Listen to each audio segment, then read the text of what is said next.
जीवन की दुविधा। सैंडविच पीढ़ी।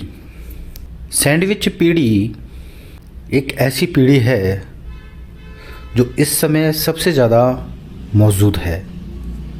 ये वो पीढ़ी है जो दो पीढ़ियों के बीच में पिस रही है, या मैं ये कहूँ कि संघर्ष कर रही है।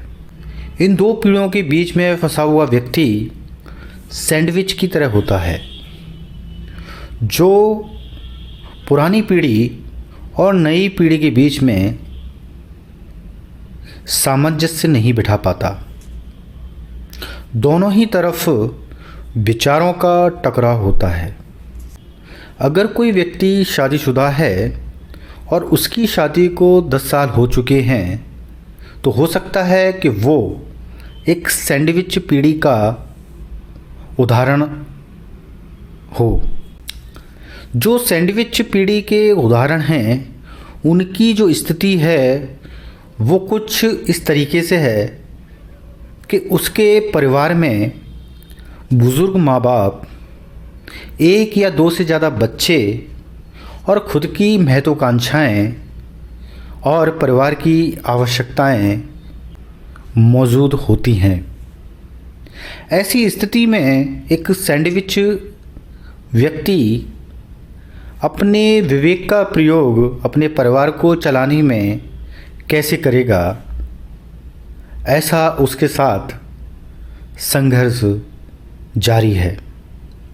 तो ये एक ऐसी स्थिति है जो पारिवारिक संघर्ष को दर्शाती है, और जो व्यक्ति इसमें संघर्ष झेल रहा है वो सैंडविच पीढ़ी के अंतर्गत आता है। इस स्थिति से निपटने के लिए विवेकपूर्ण तरीका क्या होगा? आज देश के अंदर जिन परिवारों में पारिवारिक संघर्ष है और उससे पीड़ित व्यक्ति जो घर का मुखिया है, उसके पास इनसे निपटने का एक विवेकपूर्ण साधन क्या होगा, तरीका क्या होगा? अगर हम गौर से कुछ प्रश्नों को समझें तो शायद हो सकता है कि परिवार के संघर्ष को कम करने में आपको मदद मिले। जैसे कि आपको अपने परिवार के लिए कितनी मात्रा में त्याग या बलिदान करना चाहिए, या फिर परिवार के अन्य सदस्यों द्वारा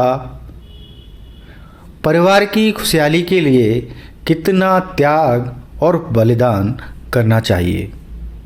दूसरी चीज़ है कि ऐसी स्थिति में सभी के हितों को लेकर के संतुलन कैसे बनाया जाए। जी हाँ, हितों में संतुलन बनाना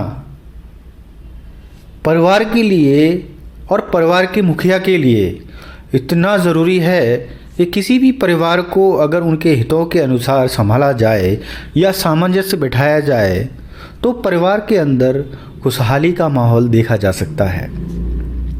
इसके अलावा ऐसी कौन से तरीके हैं जिससे कि ऐसे वातावरण एवं जीवन में सबसे अधिक परिवर्तन की आवश्यकता है आपको और आपके माता पिता को? क्या आपको अपने माता पिता की आवश्यकताओं के साथ समायोजन करना चाहिए, और आपको अपने माता पिता के साथ रहना चाहिए या नहीं? ऐसे कुछ समायोजन हैं जो आपको विवेकपूर्ण तरीके से करने होते हैं। इसके साथ ही कुछ और भी ऐसे प्रश्न हैं, जैसे कि क्या आपके माँ बाप आपके साथ रहना चाहते हैं या नहीं? कहीं ऐसा ना हो कि स्थिति और परिस्थिति वश वे आपके साथ रह रहे हों। क्या आपको अपने माता पिता को सहायता प्रदान करने वाले सुविधा क्षेत्र में रखने के लिए कोई प्रयास करने चाहिए या नहीं?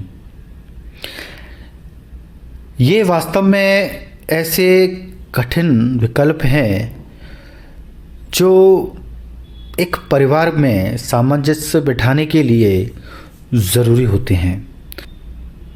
अगर कोई व्यक्ति परिवार के सभी लोगों के हितों के मध्य संतुलन बनाने में कामयाब हो जाता है तो ये एक अच्छी पारिवारिक स्थिति होगी। परिवार के हर मुखिया को पारिवारिक सदस्यों के हितों के बारे में जानकारी होना बहुत ज़रूरी है और अगर घर का मुखिया पारिवारिक सदस्यों के हितों के मध्य संतुलन बनाना सीख जाता है तो एक परिवार को चलाना कोई बहुत मुश्किल बात नहीं। जी हाँ, पारिवारिक संघर्ष को कम करने के लिए विवेकपूर्ण तरीका क्या होगा इसके बारे में जानना बहुत ज़रूरी है।